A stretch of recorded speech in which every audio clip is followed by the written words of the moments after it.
이번 페이스북 월렛에 가장 먼저 탑재된 코인입니다. 팍소스라고 앞서서 말씀해 주셨는데 왜 팍소스를 선택할 수밖에 없었는지 분명한 이유도 있을 것 같거든요. 네. 이 팍소스가 지금 이제 지난주 화요일에 네. 선택을 해 노비 지갑에 암호화폐 스테이블 코인으로 선택이 돼서 이제 결정이 됐는데요. 네. 그거를 이게 왜 선택이 된지 알아보기 위해서는 그 전에 DM은 무엇이고 리브라는 무엇이고를 좀 저희가 좀 알아봐야 될 것 같습니다. 네. 그래서 아까 전에 되게 좋은 말씀해 주셨는데 노비가 라틴어라는 뜻이잖아요. 네. 그죠? 근데 DM도 라틴어.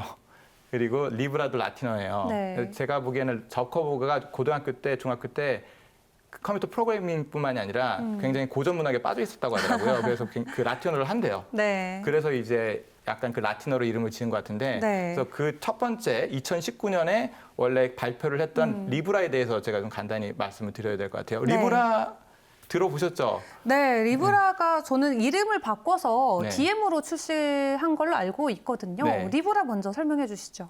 혹시 별자리가 어떻게 되시나요? 저요? 네. 저 라이언. 라이언이죠? 레오 자리죠. 레오 자리죠. 네. 리브라가 이제 천칭자리잖아요. 천칭자리인데 이 말이 의미가 있어요. 천칭은 그러니까 균형을.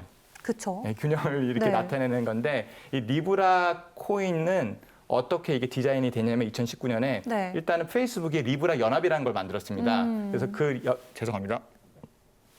그 연합에는 페이스북뿐만이 아니라 쟁쟁한 기업, 네. 우버, 마스터카드, 비자까지 이제 합류를 했는데요. 그래서 그 연합에서 어떻게 하려고 했냐면 네. 각국의 이제 주요 각국의 통화 바스켓에 넣어요. 달러도 넣고 유로도 넣고 파운드, 영국 파운드 넣어가지고 이제 이렇게 잘 조합을 하면 어느 정도 평균 가치가 나오잖아요. 네. 그럼 그 가치에 패깅을 하는, 그 가치에 연동을 하는 코인을 만들려고 했어요. 그게 바로 리브라입니다. 오. 굉장히 이거는 사실 혁명적인 그쵸. 굉장히 좋은 발상이었거든요. 네. 그래서 일반 소비자들 입장에서는 네. 왜 그러냐면 지금 달러 같은 경우는 미국 내에서 통용이 되고 뭐 해외에서도 통용이 되긴 하지만 전 세계 국가에서 통용되긴 힘들잖아요. 네. 근데 만약에 이런 리브라라는 그런 통화가 나온다면 이거는 전 세계에서 이렇게 좀 보편적으로 굉장히 사용이 되게 될 수 있는 통화다. 네. 특히 이제 페이스북이라는 게 전 세계에서 지금 27억 명의 사용자를 가지고 있다고 하더라고요. 네. 그래서 페이스북에서 사람들이 메신저만 보내는 게 뿐만이 아니라 돈도 이렇게 주고받을 수 있지 않습니까? 네. 근데 지금 달러는 그렇게 할 수가 없잖아요. 그쵸. 그런데 만약에 그 리브라가 나오면 그냥 제가 만약에 뭐 아프리카 가나에 사는 친구한테 메시지를 보내는 것처럼 그 돈을 그냥 순식간에 보낼 수 있는 거예요. 그쵸. 예, 그러니까 굉장히 사용자 입장에서는 네. 너무나 이거 좋은 기능이다라고 나왔고 페이스북 입장에서도 드디어 이제 우리가 금융 산업에도 진출을 하는 네. 굉장히 중요한 프로젝트였어요. 네. 네, 이 생태계 좀 보다 깊이 살펴봐야 될 것 같아요. 어떻게 운영이 되고 있나요? 네, 그래서 실제로 그 리브라를 2019년에 만들려고 했는데 이게 사용자들한테는 좋지만 네. 딱 금융당국, 정부에서 정부 보기에는 입장에서는 사실은 지금 리브라가 하려는 게 뭐냐면 스테이블 코인으로서 리브라가 하려고 하는 게 뭐였냐면 네. 기존에는 뭐 유로하고 파운드가 있으면 그 중간다리 역할을 하는 게 달러였잖아요. 그 역할을 하려고 하는 거예요. 그렇죠. 그러니까 이거 미국 정부에서 보기에는 야 이거 기축 통화의 위치를 넘보는 놈들이네. 얼마나 싫어하겠어요. 그렇죠. 그리고 두 번째는 저희가 아까 전에 그 시작할 때 얘기했던 것처럼 페이스북의 그 수많은 문제. 아니, 개인정보까지 유출을 지금 엄청나게 많이 했는데 올 초만 해도 네. 5억 명 이상의 개인정보가 유출이 됐다고 시인을 했어요. 근데 정보가 유출이 된 것도 큰 문제인데 만약에 그 돈을 주고받는 그런 금융 시스템이 해킹이 돼서 네. 만약에 내가 뭐 100리브라가 있었는데 해킹이 돼서 없어졌어요. 그거는 사실 제 핸드폰 번호가 유출된 거하고는 비교할 수 없는 상상도 할 수 없는 문제잖아요. 네. 그러니까 기존 그 금융 당국이나 정부에 대한 페이스북에 대한 불신이 워낙 큰 상황에서 페이스북이 이 리브라를 출시를 하려고 하니까 완전히 그냥 극렬 반대를 했죠. 네. 그래서 페이스북도 결국은 출시를 못하고 자, 그러면 이제 2020년이 온 거예요. 그래서 리브라는 출시가 안 되고 네. 야, 우리가 그러면 한 발짝 물러서겠다. 그래서 기존 통화를 이렇게 묶어서 통화 바스켓에서 그 가치를 평균으로 내서 만드는 스테이블 코인 대신에 그냥 각국의 통화, 그러니까 미국 US 달러에 패깅이 돼 있는 연동돼 있는 리브라 US 그리고 리브라 유로, 뭐 리브라 파운드를 별도의 스테이블 코인으로 만들겠다라고 하면서 네. 그 코인 이름조차도 DM으로 바꿔버려요.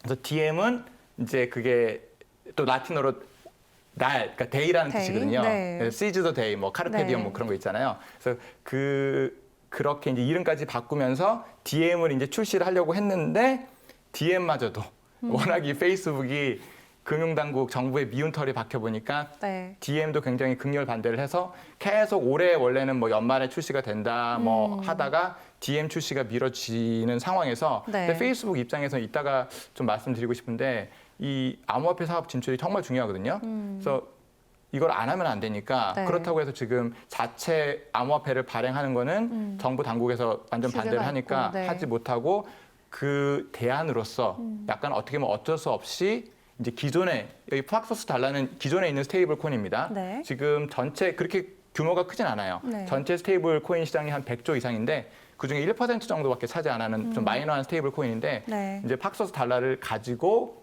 일단은 암호화폐 사업에 진출을 했죠. 네. 그리고 계속 지금 눈치를 보고 있어요. 정부라든지 금융당국의 눈치를 보면서 이제 분위기가 어느 정도 좀 물이 익으면 DM을 반드시 출시를 하려고 할 거예요. 네.